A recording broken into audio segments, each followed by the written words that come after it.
So this morning we're in Palisade, Colorado. We're at the Orchard Mesa Irrigation District pumping station. So the pumping station takes water from the river, pumps it up the hill into an irrigation canal that goes out along the mesa for the orchard growers. Their pumps are very old pieces of equipment. They're about 100 years old. Both of these pumps have the same size shaft on them?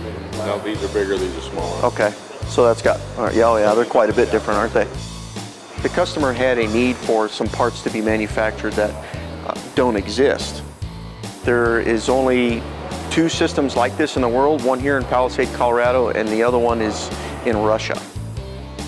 We are able to come out here and do something unique that most companies cannot do. And we're able to come out here with our 3D scanner and scan these parts in their service position. And then we'll take the 3D scan and we'll create a CAD model, and then we'll be able to duplicate the part without actually having the part in our hands and at the shop.